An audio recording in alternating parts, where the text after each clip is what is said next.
Put your eyes back in your head. Popped out like flavors. What, Bijan? Pry their eyes open and force them to see the truth. We will skin the sheep and sacrifice the weak. The unholy alliance has arrived.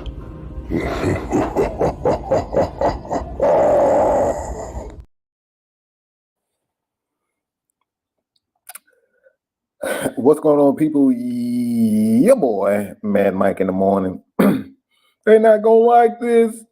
Yeah, you're not gonna like this, but you're gonna like this. What an interesting week, interesting day. We got a lot to talk about.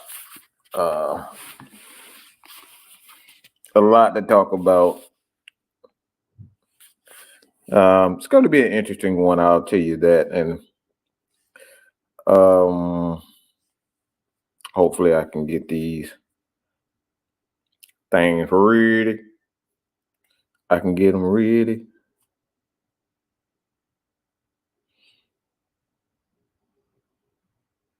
And I do have them ready. So it's going to be an interesting one. So want to thank everybody out who came out to the AFN watch party.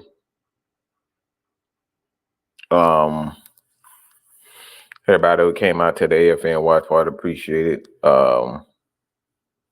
Quite a few people.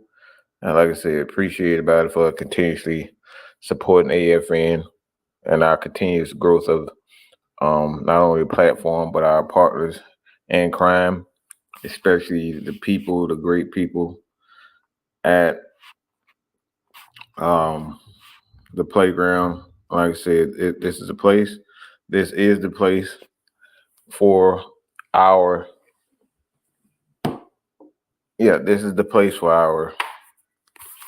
watch party. So again, everybody that may not want to go out, and spend the money to go to the games or whatever the case may be, man, like come out and join us at the playground for these watch parties. And like I said, AFN, a few of the crew members, if they're not out of town, hint, hint, hint, hint, yeah, and I'm throwing a shot at you. But yeah, we're definitely, this is the official place for the Atlanta Falcons Nation, AFN, at the playground for these watch parties. And like I said, man, we're just really getting started. And this is the host for the Weird and Back event. Got a lot of things coming on as far as that concerned. And like I said, man, if you guys, ladies and gentlemen, have time, you're in town, whatever the case may be, this is the spot. So it's like it's going to be every not home game, but the away games for the Atlanta Falcons. You just want to get out, don't want to, you can bring your people, tell your people, man. Like I said, this is the spot. Not only Atlanta Falcons watch parties, but like this is a spot where we we're gonna have a little different things. We're gonna have, karaoke nights. Like we have Halloween. It's gonna be a Halloween, a night as well at the playground. So this is a spot, man. Like I said, I don't put my name and our stamp on anything that I don't believe in. That's not true. So come out to that. Come out to the playground and hang. Have something to eat and drink with us. All right. So this is one interesting day. All right. So shout out to Eric Parker. Appreciate you. Jamie, what's going on? Sonia, how are you doing, young lady? Nathan Floyd, Sherman. What's going on, Dick? Appreciate you. John St. Clair, what's up, people? And this time I wasn't interrupted by the rude Atlanta Falcons want to do a press conference just at all willy-nilly. So yeah, this should I do the 3 things that stood out to me? I would do that. That's a spur of the moment. I might just go ahead and do that. So let me start with that. I was gonna start with some NFL stuff, NFL topics, but I think I'll do this. 3 things that stood out. So I'll go with the first one, the 3 things that stood out for the Atlanta Falcons before I get into the topics at hand. First one, man. The first thing that stood out to me with this Atlanta Falcons team, and we're going to talk about that, but the first one is the defensive philosophies. That's the thing that stood out to me. And like I said, I'm gonna go in detail with that, but that's the first thing that stood out to me as far as the defensive philosophy. The second thing that stood out to me is these guys offensively, man. I think we have a great thing going with our offensive line. These guys are really good at developing talent. And I gotta get this to Dwayne Leffler, man. That dude is look, we gotta guard that guy with all our fiber and our being. I'm talking about if we gotta pay this guy $5-10 million to be our offensive line coach. That dude needs to be he needs to be praised. And hopefully we don't, someone doesn't take heed to what he's doing, but this dude is a stud. All right. He's very good at developing talent. Hinton did a pretty good job filling in for Chris Lindstrom when he went out with a knee issue. He said he's fine. He was cleared to come in. He was cleared to come back into the game, but the coach was like, look, we pretty much got this. Locked up, man. We got this pretty much locked up. So the game, as far as that's concerned, we pretty much had the game locked up at that moment. And like I said, Hinton did a pretty good job of filling in for him. So, yeah, thought it was pretty good. But the offensive line, the third thing that stood out to me, and I think this is something that's probably going to irritate the hell out of you people, but I thought Richie Grant did a phenomenal job. No, I really do think he did a phenomenal job, Richie Grant. And I'm going to go over some numbers real quick for the Atlanta Falcons in that game before I get into these NFL scores and whatnot, because I really want to go on the NFL scores because I thought it was really interesting watching the NFL scores around the league. But look at these numbers for the Atlanta Falcons. By the way, the Atlanta Falcons are 5-3 on the year, 3-0. Okay, 3-0.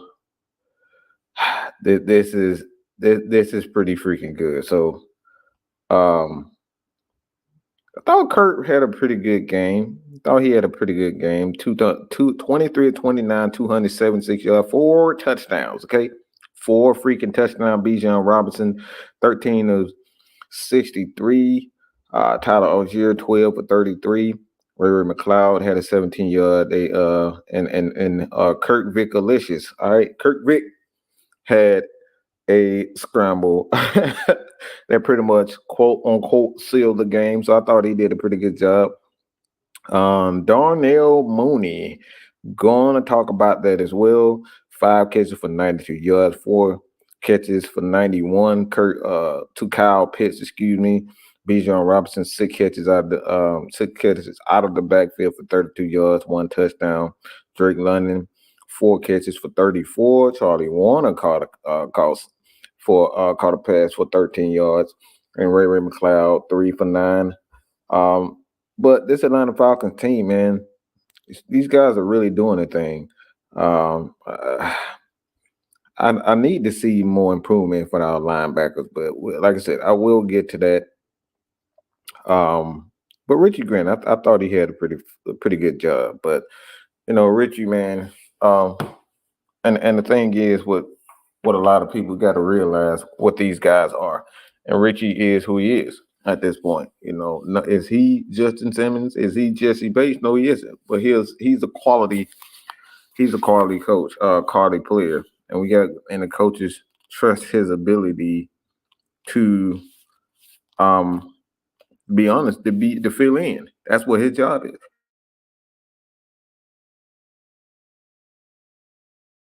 So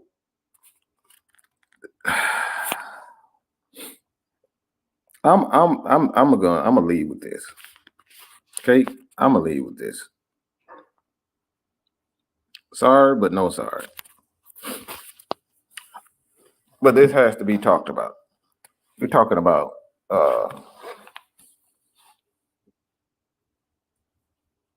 and got the questions. You'll leave the questions in there also. I can get back to that later on in the show, but this is something that I wanted to talk about right off the bat. And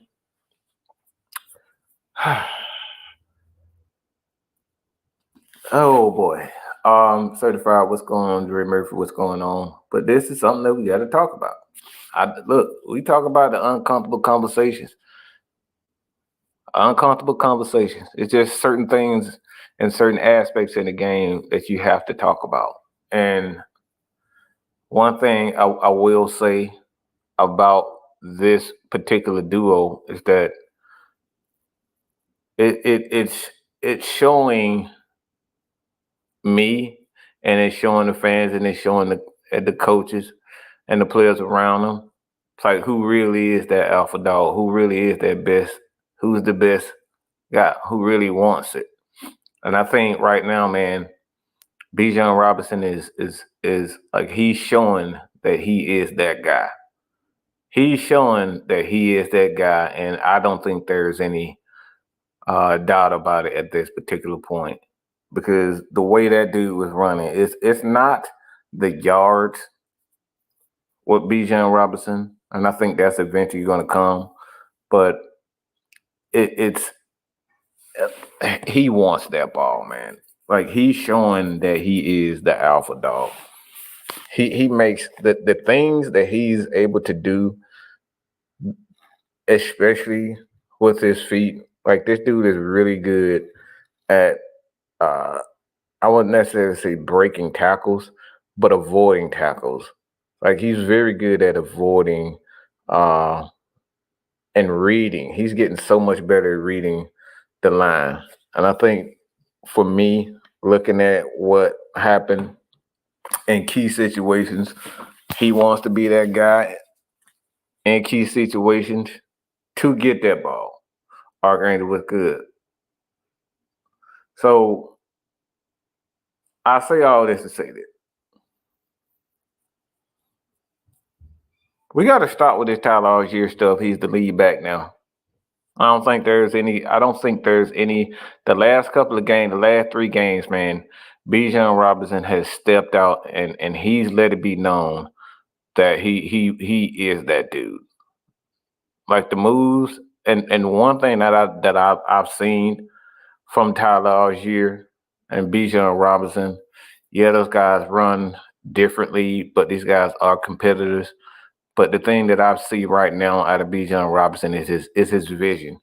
Bijan's vision is he's beginning to believe. You ever seen The Matrix when Morpheus came out and said he's beginning to believe? Yeah, he's beginning to believe that he is doing the right thing, and the right thing, as far as the running is concerned, he's starting to see that cutback lane. That's something. That's a skill that a running back has that not every running back has. All right. That cutback lane and being able to read and set up your blocks. So if you know initially the hole is supposed to be on the right side, a running back has to have the necessary feel, the patience, and the ability to cut back. And what I'm seeing with Bijan Robinson, he's feeling the offensive line. He's feeling those spaces in the offensive line, and he's able to cut back. So he's reading. He's reading the line. And I got to give a shout out to the running backs coach, man. Like, he's doing a very good job of putting these guys in situations, and they're clearly learning not only from each other, but I see the game difference. And appreciate you. I'm seeing the difference as far as the game different. The game changes in regards to how he's been able to, like, if for instance, Bijan Robinson, he was trying to go for the home run hit in the beginning. The start of the season, he was obviously trying to hit the home run. And I think when you're trying to hit the home run rather than actually just using your abilities and use your vision and being patient, those is when you miss certain things. And I thought Bijan Robinson, because he was trying to hit the home run, and I think the Falcons they were trying to get the home run. I thought he was calling plays to get the big play instead of just calling certain plays to get these running backs into rhythm. I think that was the case. And I think really after the Carolina game and the Carolina game with Bijan Robinson and Tyler Algier, those guys were, pretty much in their bag. I think they kind of learned from that, and I'm starting to see that these guys are really starting to kind of figure out like how I'm able to use these guys. Still not satisfied with the play action game. I'm still not satisfied with the play action as far as the passing is concerned, but I think Bijan Robinson, for the most part, the stats didn't say it, but the way he was running was just absolutely beautiful, and it's just getting so much better. Like everything is second nature with him right now as far as his abilities. He's making moves in the holes and breaking not only linemen, but he's killing DBs as well as linebackers. Bijan Robinson, and we got to talk about that fumble, okay? These are the types of things, this is not a shot, because I know that's a lot of people is gonna think that it's not a shot at Tyler Algier, but these are the things in certain situations that we can't have. And I was like, oh, Bijan is fumbled. Yeah, Bijan had a fumble, and most young running backs always have issues fumbling early in their career. But for the most part, Bijan, he's corrected those mistakes. And like I said, you're starting to see it. He's starting to make these big time plays, and he's starting to read the defense a lot better. But in that moment, that's something that just can't happen, right? That can't happen at all. Like I know people's like, all right, we shouldn't have called that play in the same. I mean, you can say that, but at the end of the day, a running back is supposed to have one job: is secure the ball. Okay, especially in that moment, that you have a 2-point lead, a 2-possession lead at that point, and you end up fumbling the ball in the situation. It got, if I'm not mistaken, it was a safety when we got that. People saying like we shouldn't have ran that. Well, it's a running play. Doesn't matter whether it's inside or outside or what the play is. He has to secure that ball, and he didn't do that. And like I said, that's all on Tyler Algier. That's not on Kirk Cousins. He put it right in the bread basket. Zach Robinson, he called the play that he'd been calling all year. Whether or not Tyler Algier is better suited to run the ball inside rather than outside, at the end of the day, he has to secure that ball. That really turned the tables as far as the momentum in that game. These are the things that cannot happen when you're talking about big time players and big time moments. All right. And Tyler Algier has to do better. And one thing I get it, but I don't like it. They're still sharing the ball a little bit too much for me, my liking. When Bijan Robinson is that guy, and I know you don't want to, shove it down his throat and kind of preserve him for the rest of the year, but I don't like when our running backs are in a rhythm, we feel the need to continuously try to share the ball. All right. I don't want to share the ball when I obviously have a hot running back. I don't give a damn if it's Bijan Robinson or Tyler Algier. Stop trying to share the ball. Okay? I don't give a damn about instilling no fucking confidence in your running back. Like Tyler Algier don't need a fucking a confidence boost. I don't need him to be a confidence boost after he fumbled the damn ball. So give him the ball again. No, the hell with that. When guys make mistakes in crucial moments like that, especially linebacker, he needs to feel it. I don't need him to give him the ball right back in confidence boost. Fuck that. All right. These are the moves. These are the moves for a head coach. For me, you gotta be rough. You gotta be tough. Running back should not be fumbling in key situations. I don't give a damn who it is. It could have been Bijan Robinson at that moment. If he fumbles in that moment and we give them the momentum, fuck that. Sit Bijan Robinson the hell down. All right, sit him down for 5, 6, even 10 snaps in a row. Sit his ass down. No, the Atlanta Falcons, they felt the need, and Zach Robinson felt the need to put him right back in there after he gave Tampa Bay momentum, and they went down and got the score right after that. So these are the things that like it really is. It's a problem. And I don't want the Falcons to feel like they always have to give a fucking confidence boost to everybody. No, these motherfuckers need to learn. Play hard, play well, and you get snaps. You don't get fucking snaps by fucking up. Bring somebody else in there. If this guy's not getting to the quarterback, put somebody else in there. I don't give a damn about I don't give a damn about giving a guy a confidence boost after he made a crucial mistake in crucial moments. Like, your player should already know that you have confidence in him, but he should also know that you're not going to stand for crucial mistakes. And that was a crucial mistake by Tyler Algier in a crucial moment. He needs to be reprimanded for that. That cannot happen. It cannot happen. Period. Point blank. Look, a lot of people probably going to disagree with that, but nope. I don't want to hear when you have your running back. All right. When you have a running back that's feeling it, and the way Bijan was bouncing around, like, keep feeding them, bro. I don't care if it's a screen. I don't care if it's a pass out of the backfield, but he's feeling it. You can see the bounce in his step. You can see the pep in his step. Tyler Algier fumbled the ball, and you say, you know what? Yeah, Bijan Robinson is feeling it, but let's give Tyler Algier the ball. He fumbled, but we want him to make him feel good. No, fuck that feel good feeling. Get your ass in there and sit down and think about what you did.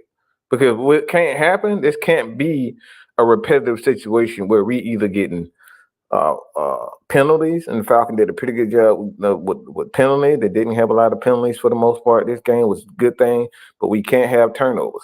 Okay, I mean, these are the things that can't happen, and I don't want my players to feel like they can turn the ball over and nothing is going to happen. And that's the thing that I believe.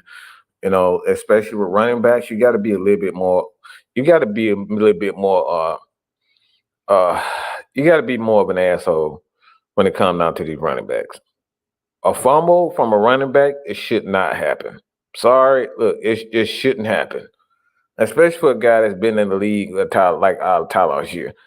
In moments, in key moments, that should not happen. Period, point blank.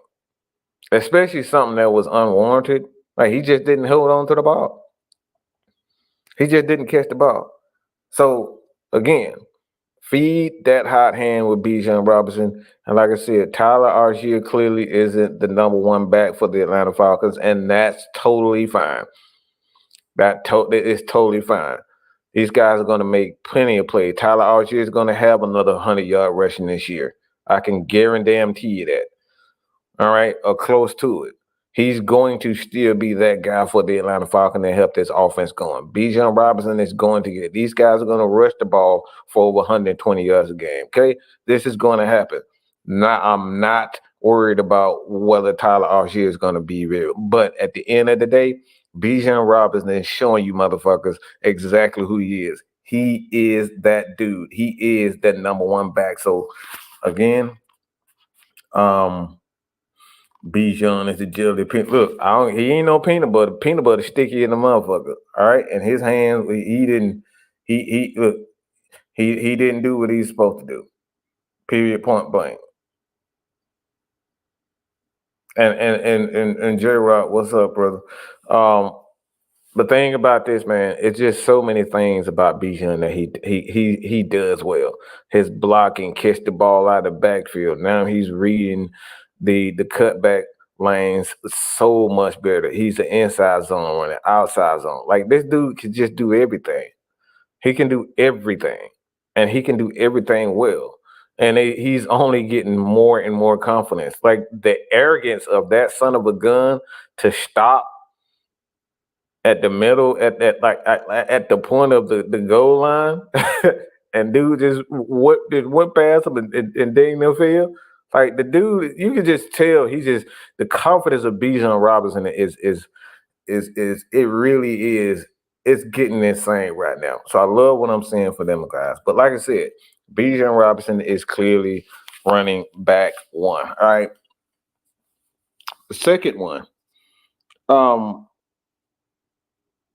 gotta say two things. Two players in this situation. How about that damn Darnell Mooney? So I'm sorry, but no, not sorry when I say this. How about that damn Darnell Mooney? Good God Almighty! I told you so. I told you so. Yep, we told you so. What's all this nonsense about Mr. Fields didn't have any weapons? Oh, y'all thought, oh, well, we don't let anything go around here. Okay, look, we put you said we screenshot it and we saved it for a rainy day. We might not get you day one, we may not get you day two, we may not get you 2 weeks, and may not be 2 months. But eventually we gonna get you. But this is exactly what we told you, and all these lies that y'all were talking about, Mr. Coochie Boy Fields. Y'all said that he didn't have any weapons, but guess what? How about that damn Darnell Mooney? Oh, you thought it was over. You son of a bitches thought it was over. You thought I wasn't going to look. Oh, man, if he come here, man, he'll be a good quarterback. He'll have all the weapons and, yeah. But the Falcons are using the guy that y'all said sucked and he didn't have any weapons to the best of it. He's one of our number one playmakers on this offense. Kirk Cousins, trust him. Why is it that Kirk Cousins, the guy that you said that wasn't very good, we shouldn't have signed and we shouldn't have given him this amount of money? But what in the hell is going on now?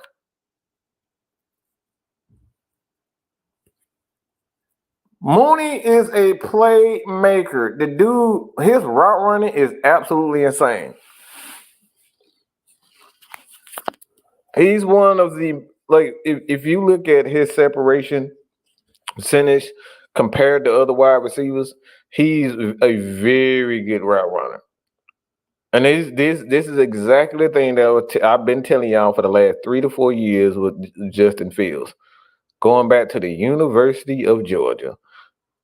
The reason why he left Georgia wasn't because, I wanted money and this is, look, that dude comes from a pretty ideal family.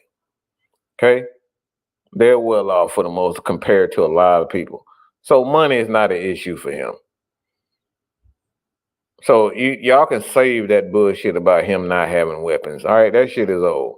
You had George Pickens but could barely get the ball to George Pickens. George Pickens was mad as hell these last, even though they was winning a lot of games, but he was mad as hell because he couldn't get the damn ball to George Pickens. Like I triple dog dare you. Going back to elementary school, I triple dog dare you to tell me that George Pickens is not an elite wide receiver. And why George Pickens is mad as hell because he's not getting the ball. He said he putting eye black on his head. I'm always open. He's saying I'm always open. Why is a wide receiver that he say that he like all these wide receivers with Justin Fields, all these guys are unhappy, but guys like Darnell Mooney suck. The general consensus around here is that Darnell Mooney sucks. All the wide receivers with Chicago Bears suck. Why is it that? So when you look at Darnell Mooney, man, this dude came here on a 3-year deal, really trying to get his I guess his reputation back because he was already a 1,000-yard receiver with Mitch Trubisky, might I add, the same guy that y'all said that was pure ass and got that team to a playoff berth. He was able to get 1,000 yards with him. But when Justin Fields was the quarterback, everybody else sucked. So I'm just saying. So which is it? So Darnell Mooney, man, and this Atlanta Falcons, he and Kirk Cousins, like I said, Darnell Mooney is really the glue to this passing. He really is the glue to this passing game. I gotta give him credit, man. He's doing a phenomenal job. Drake London, obviously he's the possession guy, and he keeps the chains moving. He gets the first down. He gets the big catches. Like Drake London is that guy. But when you talk about the glue to this team and putting everything together from Kyle Pitts to Drake London to Ray McLeod and Mooney, like he's the glue to this team. So when you look at this Atlanta Falcons team, man, it's like these guys are doing a very he's the glue to this thing. I don't think this passing game is as effective as it is without Mooney. He's that damn good, and I love what he's doing. The second one, let me see if I got a little bit left. Let me see if I got a little left to sing this song. I told you so. I told you so. Kyle Pitts. God damn it, Mr. Pitts. Mr. Pitts, Mr. Pitts.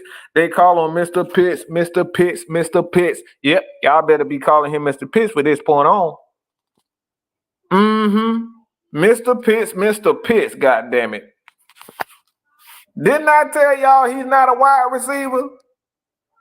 But no, y'all said, Oh no, y'all said he was bust. We need to get rid of him. Y'all need to do this and you need to do that with Kyle Pitts. What the last four games or so with Mr. Pitts, guess what has happened? Put over 40, 50 yards,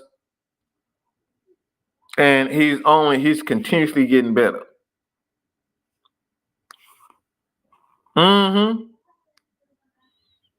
He's continuously getting better. I want to throw this out here too. All right, so right on time. He's an on-time God. Yes, he's on-time God. Yes, he's. So this is Jesse Bates. I like this is I told you so segment. Okay, I told you so. I told y'all from the very beginning what was wrong with Kyle Pitts. See, he's the type of guy. He being that he went to one of the worst places that you can go as a football player and a talented football player. Florida is one of those places they don't teach any of their guys anything. They just teach them how to be athletes. And the worst part about him going to that he never learned. They put him at tight end, but they didn't teach him how to be a tight end. They didn't teach him how to run tight end routes. They didn't teach him how to block. They didn't teach him how to run certain all they told him really to do at Florida is just run fade routes and catch the ball when we throw the ball up high. That's the only thing that he learned at Florida. So you got Jesse Bates that says our response when he asked about Kyle Pitts 2 touchdown day this year, when you have a leader like Kirk Cousins who can push Kyle Pitts and continue to put the belief in him, I think the sky's the limit for Kyle. And I said this years ago when we drafted Kyle Pitts, and I've been saying, even with people in my same crew, they were saying he's a phony unicorn. Well, the thing is, with Kyle, he's not an alpha attitude guy. Okay? And let me explain that. Some guys need to be pushed to a certain level. Okay? Kyle is one of those guys that need to be pushed. You need a guy like Raheem that can push him to the next level. You need a guy like Matt Ryan that can push him, help push him and guide him to the right places. You need a Kirk Cousins that can guide him and push him.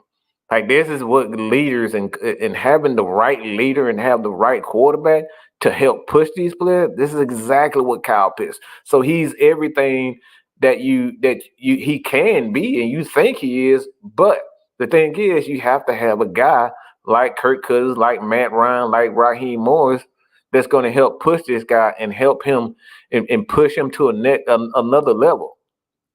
And there's nothing wrong with that. He needs this. And we're seeing that he needs a Kirk Cousins. He needs an alpha dog, an alpha male at quarterback. So Jesse Bates understands this. It's some players that these guys have the talent, but you need to smack them upside the head. You need to be a little bit more, be a little bit more vocal. It's like, hey, Kyle, you're not running this route. Get your ass in the lab and run this fucking route. If you're going to get the ball from me, this is what you need to do. And this is exactly what Matt Ryan did. He pushed him. So when you push a Kyle Pitts to a whole another level, and not just say, yeah, he's our number one guy, I'm going to get him the ball regardless of what the situation may be. Well, that's what you're going to get with Arthur. I thought Arthur Smith, he did a pretty good job of, designing plays, but he didn't push Kyle Pitts to where he needed to be because it's like we made that decision with the coaching staff that Kyle Pitts is our guy. He doesn't have to work hard. We're going to get him the ball because he's our guy. And this is exactly what Raheem and even Kirk Cousins, these guys have done. You're not getting that ball until I see you run these routes properly. You're not going to get this ball until I see you block properly. These are the things that Kyle Pitts needs to, he needs to be pushed to a whole nother level. These are the things what a lot of wide receivers need to learn how to do. They need these types of things. So when you have a Kirk Cousins to help push him, this is exactly what you can get. But this is what I was talking about in regards to him being a tight end. He had to learn how to be a tight end right now. So when you see these big plays in the beginning of games, like the dude had 2 touchdowns, and a lot of them is because they think he's going to end up blocking or he's going to stay in for pass protection, and he leaks out and makes these big plays. This is exactly how you use a Kyle Pitts with his size, his speed, his athleticism. Now you're starting to see it because a veteran quarterback like Kirk Cousins knows exactly how to get. So this is exactly what we're seeing, man. This is exactly what we're seeing. And like I said, when I get OG Sam to apologize, when you get OG Sam, they're calling him a phony unicorn and all that, and he states that he was wrong all about this. This dude is literally showing right who he is. But this is exactly what we was talking about in regards to Kyle Pitts. Got to be able to get this guy in position where he can be a tight end. He's a tight end. I will say that about Florida. They realized he wasn't a wide receiver. I mean, not Florida, but scouts coming into the league because he played a lot of wide receiver when he was at Florida. But this guy, like these scouts saw that who he was a tight end, and they put him in position. This is who he is. So now he's fulfilling his destiny, man.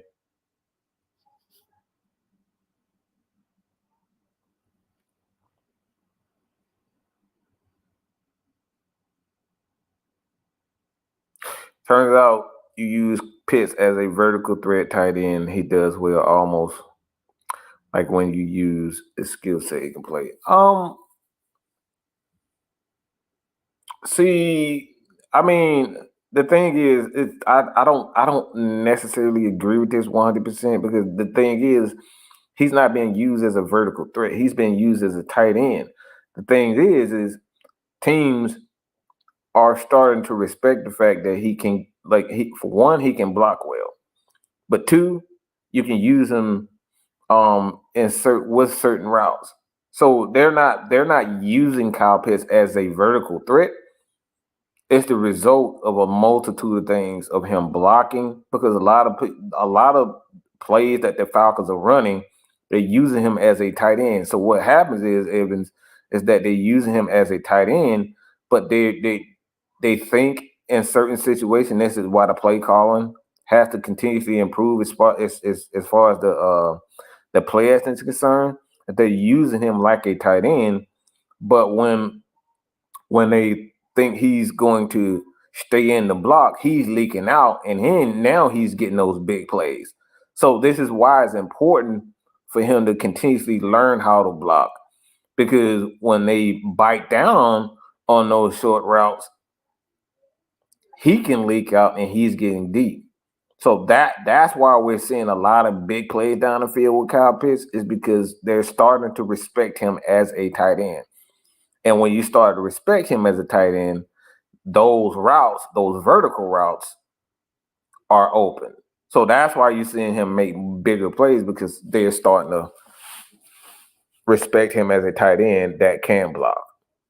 So what happens on top of that, they end up, when they respect him as a tight end, the guys that they are sending on blitzes, these guys leave him wide open. And the last thing that you want is a tight end with his speed leaking open. But that's why it was so important for him to learn how to be a tight end and block properly, so he can. So when other teams decide, all right, we're gonna send 6 instead of 5, we're gonna send 6. Well, you send 6 on them, Kyle Pitts gonna be wide open. So that's why we're getting a lot of deep plays. So it's not so much that we're using him as a deep threat, is the result of other teams respecting him as a tight end now.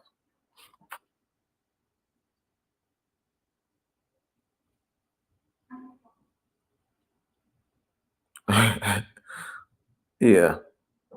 So I'm even like I said, I'm not saying you're wrong, but like they're using him as a deeper way. That like the vertical plays being made by Kyle Pitts as a result of him actually being better as a tight end now. Is being respected as a tight end now. Cousins pregame, week 8 yards, 4th, 7th, and touchdown. Complete percentage is 7, EPA is 8.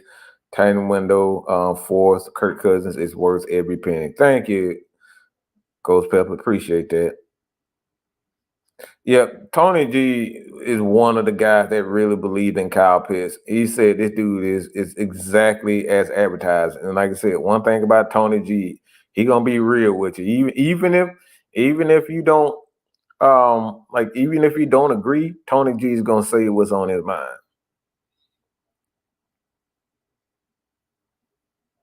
All right, so okay, it wasn't Trubisky. All right.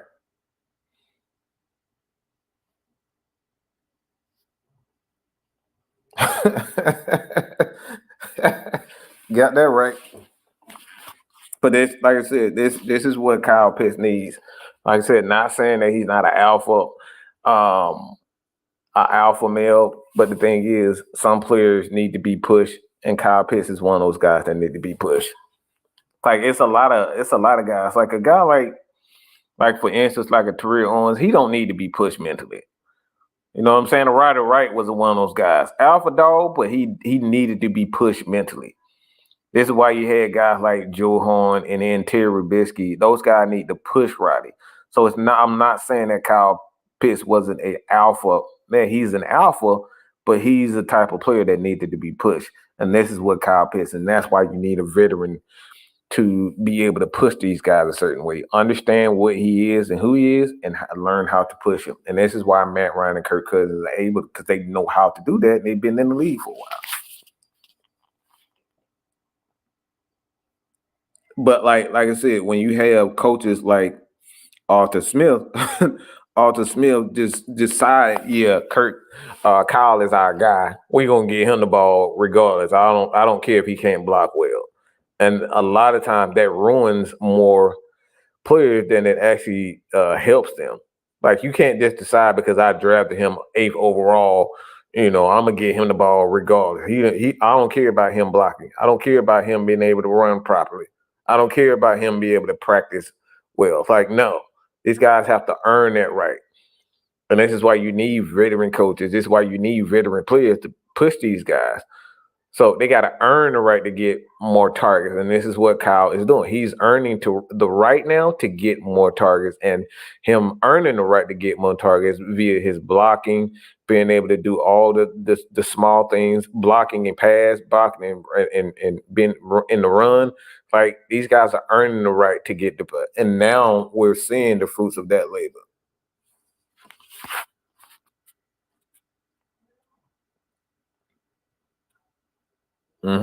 Open the playbook up. We're seeing him make big plays because they're matching up on linebackers. Exactly, Evan. Exactly. Like I said, man, the one thing I always give credit to is a lot of Falcons content creators that help me, build my resume as far as scouting is concerned. Like I said, I've learned from a lot of people, and if you know Dan, Lieutenant Dan from Unintentional Grounding, he was kind of groomed from Voss Lombardi. Voss Lombardi taught him how to do certain things, how to break down film, how to watch film. And like I said, I indirect kind of a disciple of that Voss Lombardi tree because I learned how to not only watch film and scout players through him, through Dan, and then through a lot of my family members. So it's like it's years and years of learning how to watch players and how to how to scout these players. Like I said, from the very beginning, I always thought that Kyle Pitts was a tight end. One thing about tight end, you got to understand that these guys don't have the feet. You have to have the feet, and you have to have the ability, the hips. All right, got to be able to have the hips to get out of certain breaks, and that's something that Kyle doesn't. So that's why a lot of times it looks like, because he's so big and has that big frame, it looks like he's not trying. He just doesn't have the feet, and he just doesn't have the the hips to be able to run certain routes. So that's why he has to run and use his size.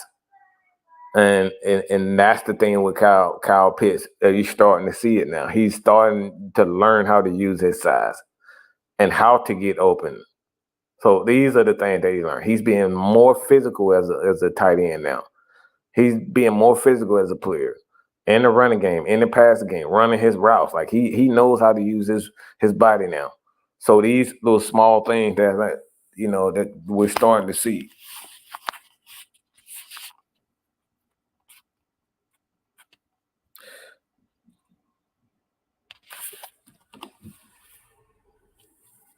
And I'm gonna get this one before I get to the questions.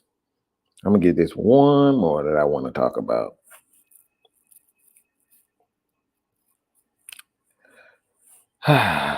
I'll save that one, but I want to talk about this before I get to you guys' questions. Because a lot of people probably don't understand it, what I mean in regards to Raheem Morris. Okay, it's a couple of things, but I'll just say this. I'll go in depth tonight, this evening, with the originators. We'll go. I'll go in depth with that, but I need more, bro. I need more. It's like the thing is, and I've said this. What's good, Joseph? How you doing, sir? And I've said this before.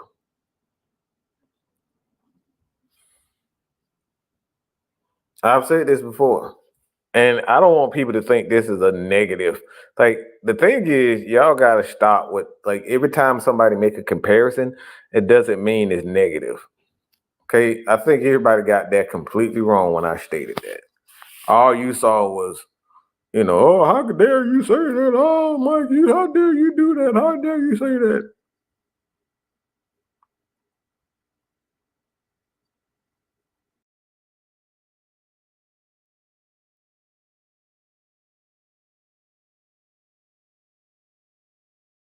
It wasn't meant to be that. And I stated that Raheem Morris equals, Raquin Morris, okay? He's Raquin Morris. And why I say Raquin? Well, he's Dan Quinn. Yeah, so I need to see more. I need to see more. Dan Quinn was not a bad coach. He's not a bad coach. He's showing you that he's not a bad coach. He got another opportunity with Washington, and they're doing a wonderful job with Washington. So this is not a shot. Like every time you make a fucking comparison with these punk ass Falcons fans, and fuck y'all who don't agree. Like y'all want to argue every fucking thing because you don't understand or you too fucking lazy to get it. But like it wasn't a shot. He is that. This is exactly what I was afraid of. When you talk about Raheem and Raquin Morris, okay? Raquin Morris, like he is Dan Quinn. You can sit up here and try to deny it all you want to, but these are the things, the qualities that both of these guys exhibit. Right? This was the reason why the Atlanta Falcons hired Raheem Morris as the head coach for the Atlanta Falcons. Is because he's nothing more than Dan Quinn. If you look at what Dan Quinn, his abilities and his qualities are, okay, what is he's known for? For being a player's coach. Okay? So let me break it down to you loose brain ass motherfucking Falcon fans, okay? What is Dan Quinn known for being? All right?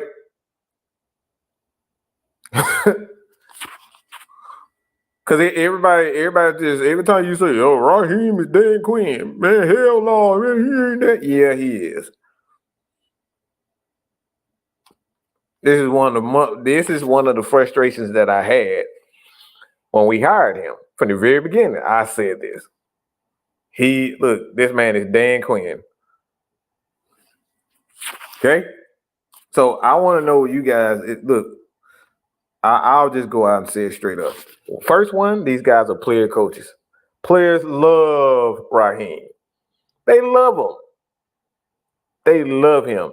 He can get all sides of the ball, including the coaches. They just love Raheem. Dan Quinn, the same thing. Players love him. Julio Jones did not want him to go. This is why Julio started acting a damn fool, because we fired Dan Quinn. Dan Quinn listens to those guys. Raheem listens to these guys. When they need a day off, Raheem does that. Right? That's the same thing Julio didn't want to practice. But Julio was putting up numbers, and Dan Quinn gave him exactly what he needed to. Whether that's good or bad in hindsight, no, it is what it is. We got to a Super Bowl. No, we didn't win it. But at the end of the day, we got to a Super Bowl with Julio not practicing. You know what I'm saying? Like I said, hindsight is whatever.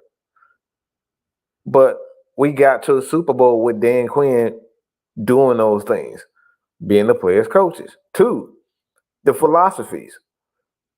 I tell you from the very beginning, what my frustration with Raheem Morris, he was going to bring that Dan Quinn soft zone coverage.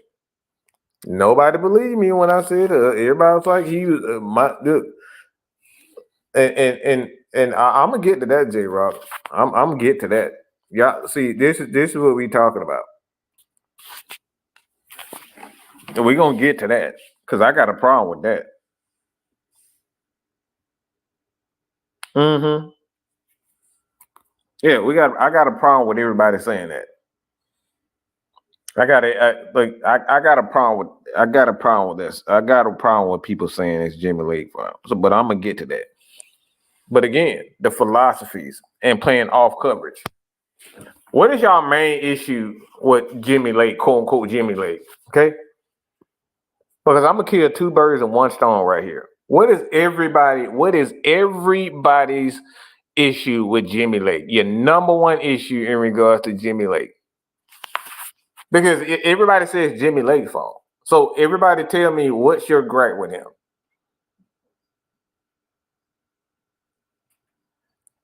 And like I said, I will wait for it. Because look, this is where I'm telling you guys you're wrong, because you're emotionally invested into a player in a situation that you're not thinking clearly about.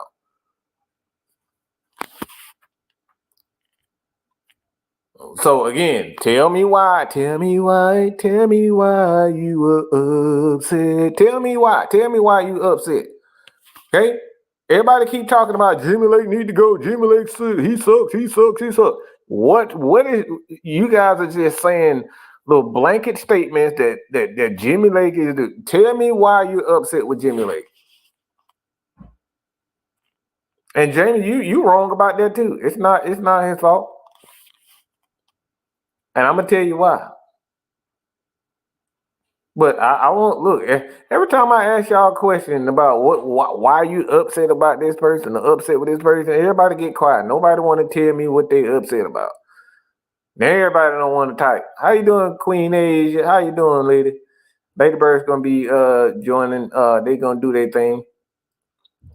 All right, thank you, EQ. Evan Thompson, appreciate it. Giving 7 yards cushion on 3rd and 9.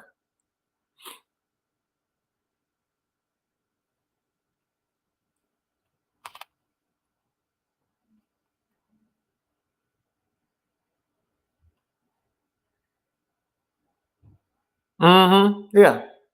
Let's go back right to what I'm about to say.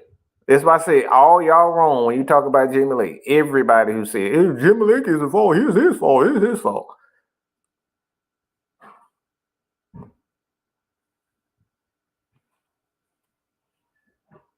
We need to switch up our pass rush in the soft zone. So again, what did Dan Quinn? Everybody knows Dan Quinn's defense. He played that soft, off coverage zone. Sound familiar, doesn't it?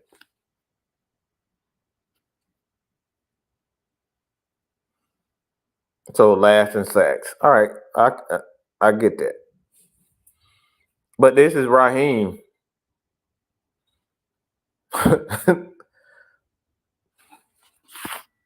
Is a need to pre-press man. Well, Pat, do you know what Jimmy Lake's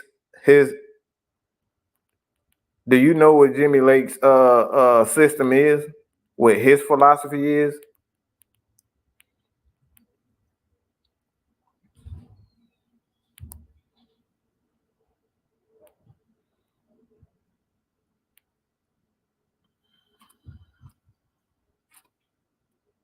Because a lot of people just saying, like, they're saying a whole bunch of stuff, but no, I got you, Rob.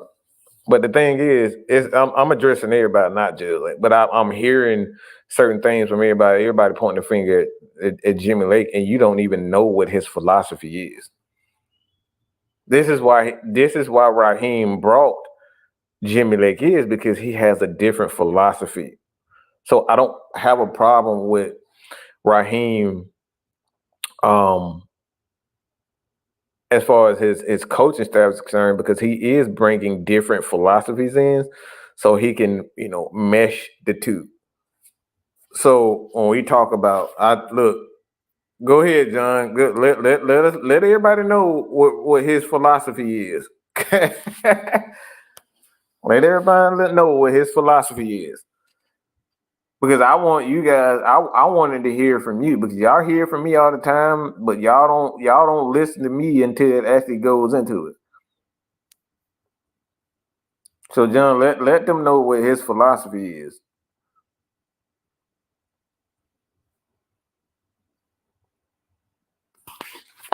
Because I don't think people have actually paid attention of going back and done their homework on Jimmy Lake. Y'all just see him here and just say, yep, he's doing this. It's his fault. But you don't know that he's meshing. Again, this is all about putting two philosophies together. See, this is what I'm talking about. His thing is he's much more aggressive. He likes to send blitzes. He likes to play a lot of man. We're not seeing that. So if we're not seeing philosophy, his philosophy in getting after the quarterback and blitzing, what's the issue? We're seeing soft zone. We know that Raheem Morris came from a system with the Tampa Bay Buccaneers where they played a lot of zone. We know that he went to a Super Bowl with Dan Quinn and they played a lot of zone. What we're seeing what are the Atlanta Falcons seeing? What as Atlanta Falcons fan, what are we seeing right now? A lot of zone and a lot of off coverage. And we're not seeing enough blitzes. Well, that's not Jimmy Lake's philosophy. This is why I say everybody that's pointing the finger and says Jimmy Lake is the problem, he's not the problem. The problem is the Atlanta Falcons are still trying to put their philosophy together for this particular team. So they're trying to mesh two systems in one. A zone, which is definitely working with Raheem and Jimmy Lake's philosophy. And it's working. A guy like, as well as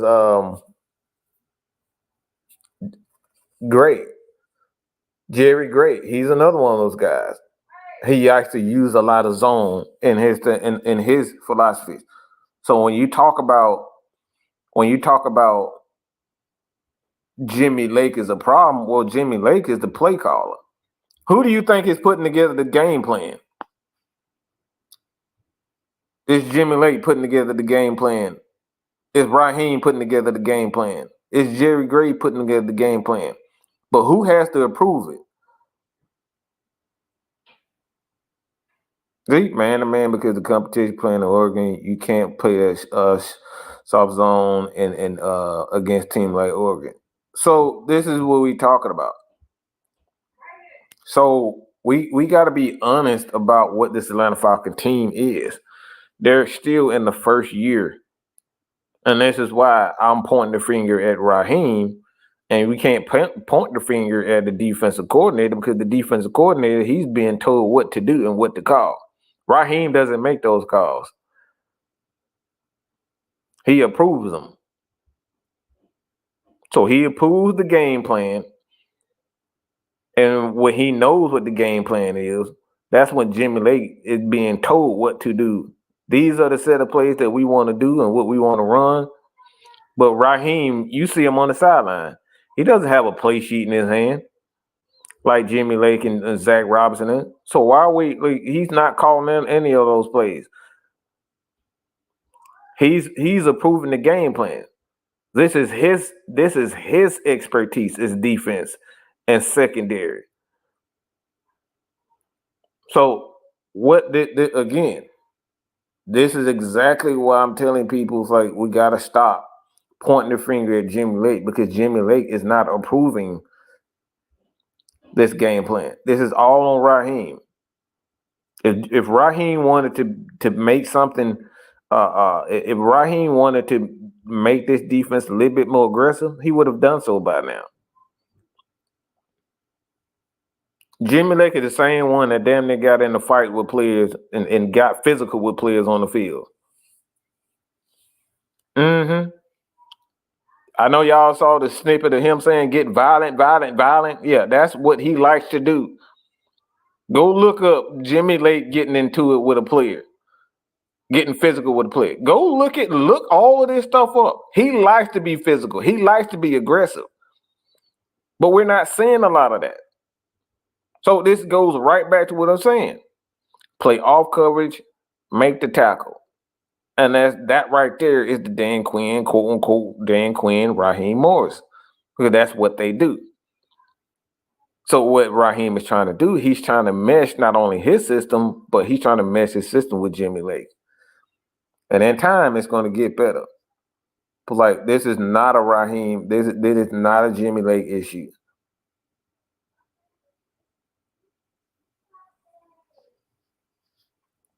But the thing is, Raheem could easily overrule any of that. He can overrule these soft zones. He's choosing not to do that.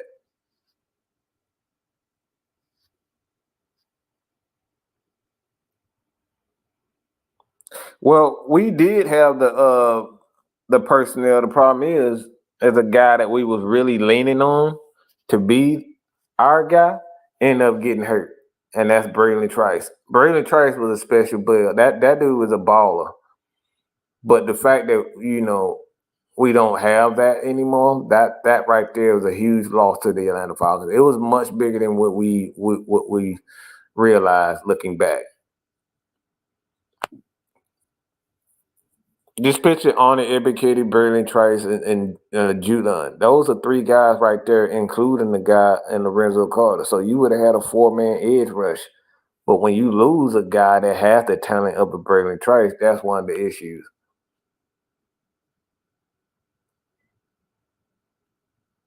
So again, this is why I'm saying, like, this is more so Raheem issue, because he can decide to get more aggressive. He can decide to say, "Hey, Jimmy, enough of this soft zone. We need to get after the quarterback." He's choosing not to tell his defensive coordinator.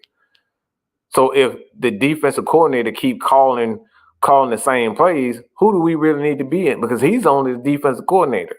You think Andy Reid is gonna sit back and not say nothing to Spagnuolo if that defense is getting crazy? Do you think a Bill Belichick is going to sit back and just let the defensive coordinator do whatever he wants to? No, they're going to say something. No, you need to do something about this. We getting our ass kicked. Raheem is deciding not to do that. Let's just say Jimmy Lake is the problem. Why is the head coach allowing him to do that?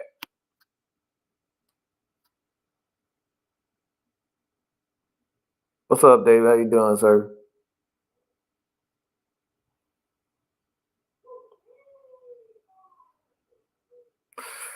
No, I don't think he's holding Simmons. Simmons ain't holding back. Like, look, the thing is, it's the philosophy. Go back to the philosophy. Both those guys had the tendencies of, like, both those guys are pretty much free safeties. Really don't matter where you at. Like, Ed Reed played both sides of the field. Like, he roamed. Palomalo roamed. So it ain't the responsibilities. You can switch the responsibilities. That's not a problem. The thing is that what you're seeing with the Falcons is that soft zone. They're not being put in position where when they can be aggressive. They're playing these soft zones. The soft zone is the issue. Both those guys, if I'm not mistaken, got 1 or 2 picks. They got about 4 picks a month, between each other, between the two. So they're doing a good job, man. Like, the Falcons, they're still pretty good in passing yards giving up. But like I said, the thing is, we make plays when they need to be made, and that's fine.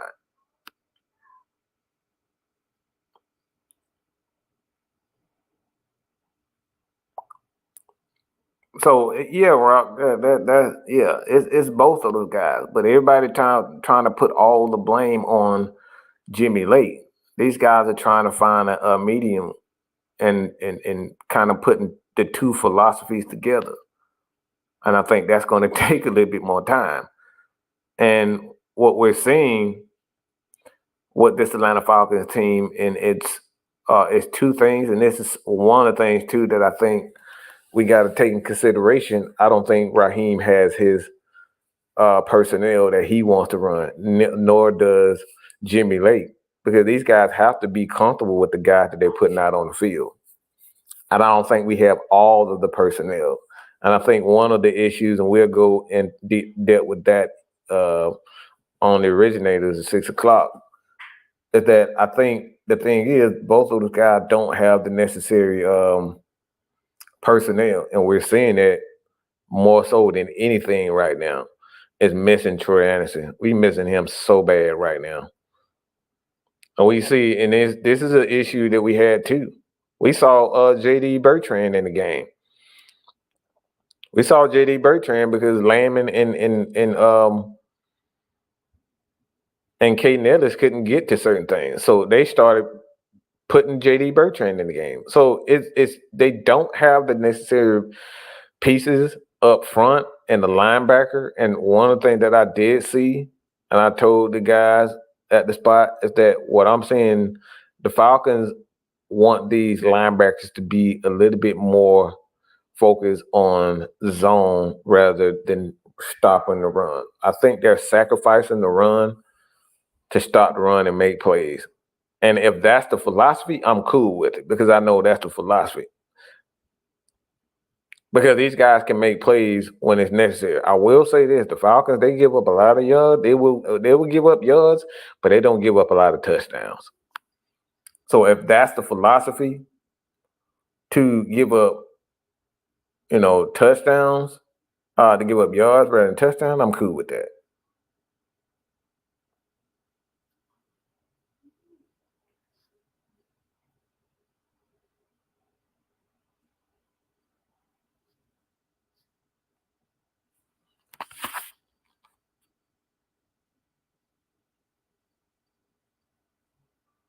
Yeah, a lot.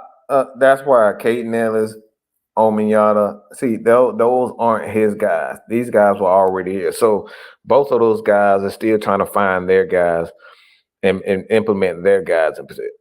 So I don't think Ominyata will be back. I don't see Caden Ellis being back. I see some changes. I think they'll go with a linebacker somewhere in the first or second round, to be honest. But we'll see about that. But I don't think Landman will be back. I don't think he fits the system. I think Troy fits the system. I know that's not a popular for me to say, but I don't think Landman and Caden fits this system if they're going to run the zones and the plays that they're running now. They don't fit this system. So Jimmy Lake and Raheem, they're doing, like I said, I really believe more so than anything that it's the personnel with the linebackers. I think they have the DBs. I think they have most of the guys up front. But when you don't have the linebackers to get to certain spots and to read plays, that's the problem. But I really do think that Troy Anderson fits everything that they want to do.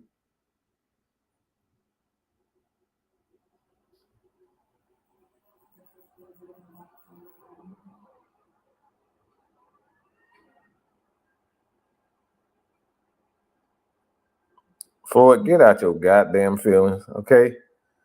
Get out your fucking feelings. This is not true, okay? I hate to tell y'all that, but y'all got to get out y'all feelings about Tyler. He's a backup and he's a quality backup. I don't know why people believe that it's a disgrace for a running back to be a backup, a quality a quality backup. It's not a punishment, okay? He's still going to get his 10 to 15 carries, and he's still going to put up close to 100 yards. But we all know that Bijan is that motherfucker. Simple as that. Nothing wrong with that. And I think like I said, I think a lot of this is gap integrity and gap issues. Like when you know your defensive linemen are going to be running stunts, well, you need your linebackers to be able to be in position to cover for those guys. And we're not seeing that. It's these guys are getting 3-4 yards a pop. And we don't even see a linebacker until they 7 yards down the field. That's a linebacker issue. So it's not necessary. A lot of time we think it's the defensive line, but a lot of this is gap integrity. Because the Falcons are not going to bring up their safeties. I love you, Floyd, but yeah, you're wrong on this. Tyler is he's not a number one back. He can be a number one back, but he's a valuable piece for any offense. That's why he was drafted in the 5th round.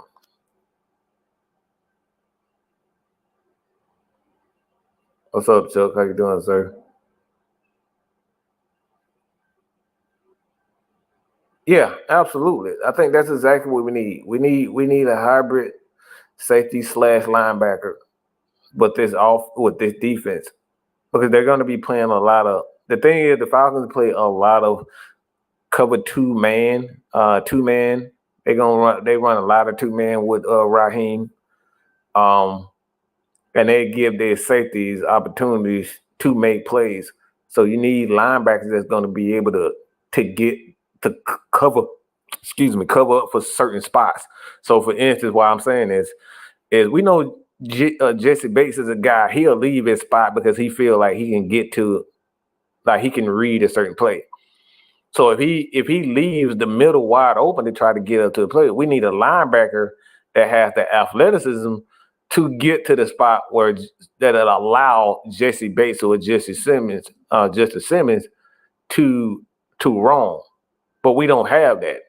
We have that in Troy Anderson, but Caden Ellis is not that guy. Nate Lamont is not that guy.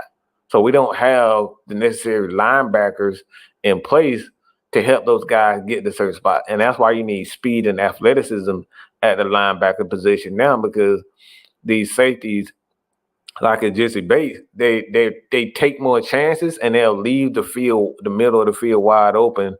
And if you leave the middle of the field wide open for a guy like Nate Lamont, who's not very athletic, it's a problem. And this is what happens when you get that's what happens. You get what happened with Seattle. You get a DK Metcalf wide open in the middle of the field because we don't have linebackers to be able to help allow a Jesse Bates to be able to get to it. So it's a blessing and a curse to have a guy like Jesse Simmons and Bates. It's because they take chances and they'll leave the middle of the field wide open. So that's why they play the zone. I know why they play the zone, but when you don't have the personnel with the linebackers to cover up for their aggressiveness, that's the problem with the Falcons. So I hope that made sense, what I just said.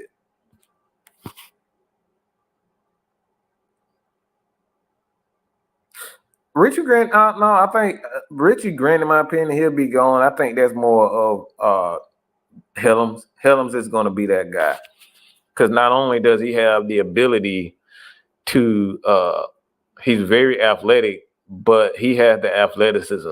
So I think those one of the things that they want to incorporate it, but we lost Helms in obviously in preseason.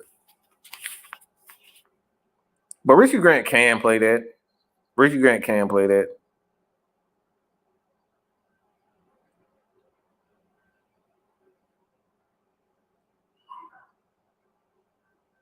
Yeah.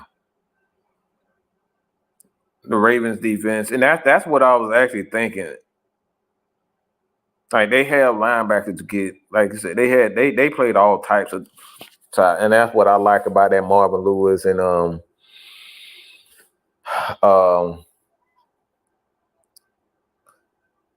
that Marvin Lewis slash. You go back to the Jets. Those guys had a pretty good aggressive defense. Like they have to have. Yeah, I think we got Myler Alpha on. If I'm not mistaken, I think he just got cut. If I'm not mistaken. But I don't think we had a personnel. Jamal Adams is a guy, but he a fucking lunatic. He's a lunatic. I think Jamal Adams will fit perfectly with this defense, but he's a lunatic, and I don't think anybody want to deal with him.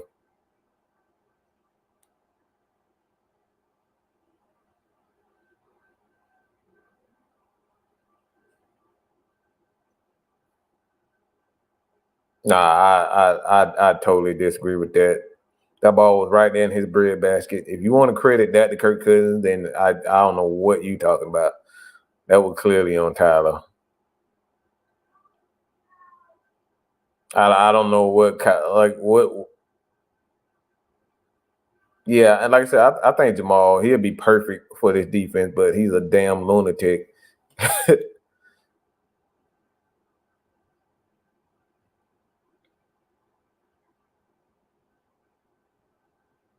But the Falcons, like the Falcons have not given up big plays. They haven't given up a lot of big plays, so they'll be fine, bro.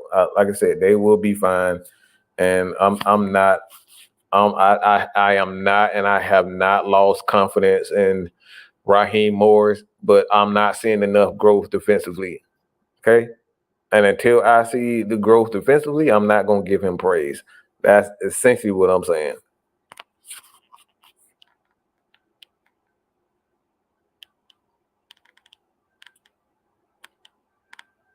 It's possible to criticize people and still believe in them. Okay.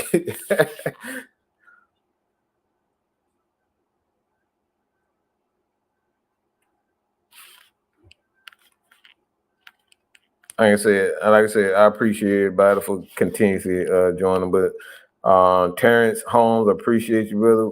We just have 2 running backs, good running backs. And like I said, that's the thing. But I think the thing is, people think that Tyler Algier is the number 1 back. Well, he's a great number 2 back, and there's nothing wrong with that. We had work done and TJ Duckett. We've had Tevin Coleman and Devontae Freeman, and we did well with that. So it's nothing wrong with that. For everybody. Sid says, what the trade deadline realistic impact? I don't think we'll do anything, to be honest. I don't think. I don't think. I mean, we could, but I don't think anything could happen.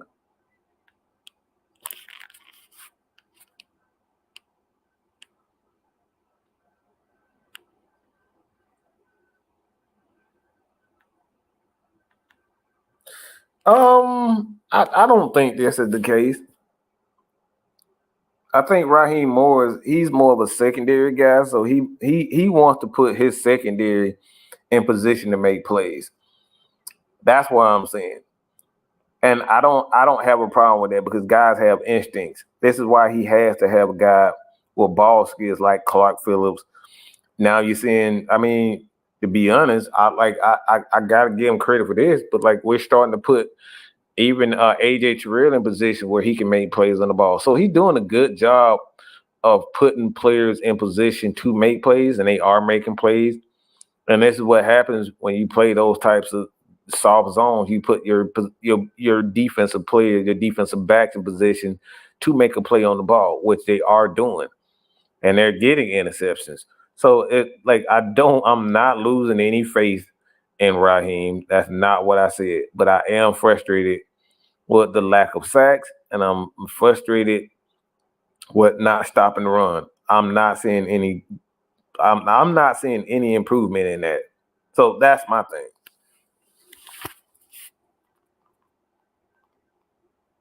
Yeah, we can't keep trading picks, so I don't think we'll do anything. That's why I said, if anything, somebody's going to get traded for picks. And I hate to tell y'all, it may be Tyler Algier. So I don't think we'll keep trading picks like that.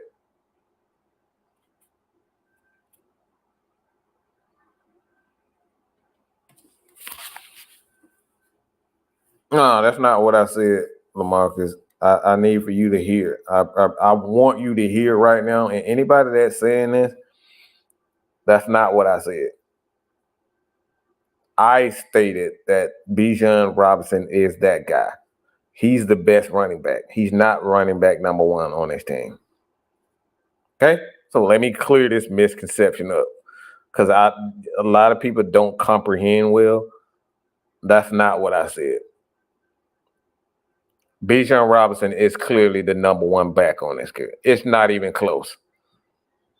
Does that mean that Tyler Algier isn't a special back? Does that mean that Tyler Algier isn't a great back? No, that doesn't. That means on this team, he's Michael Turner to LaDainian Tomlinson. LaDainian Tomlinson was a motherfucking problem. LT was a motherfucking problem. And Bijan Robinson is a motherfucking problem. Both of those guys have similar skill set in LT and Bijan Robinson. Michael Turner and Tyler Algier have similar skill sets. But on that particular team, LT was that motherfucker. And on this team, Bijan Robinson is that motherfucker. So on this team, Algier is the clear number 2. He can go somewhere else and be a number 2. But on this team, with Bijan Robinson sitting there, he's not that number 1 guy. I don't know how to make that any more clear than what. Okay, I don't know how to make that any more clear than what I just stated. On this team, Bijan is that dude, bro. I wasn't in favor of like I actually wanted to have Jordan Davis or Carter. I actually wasn't in favor of Bijan, but like when we got him, I understood why we did it because he's that fucking special. Bijan Robinson is special, dog. But Tyler Algier is not as special, and he's not as good as Bijan. That's just a fact. On this team, he's a clear number 2. So for anybody that says that anybody on AFN says that Tyler Algier isn't a problem or he's not a number 1, no, he's not a he's not Bijan Robinson. That's it. Bijan is a fucking problem. That dude's special, bro. And he's just now starting to really get confidence as a running back and seeing the holes properly. He's only going to get better.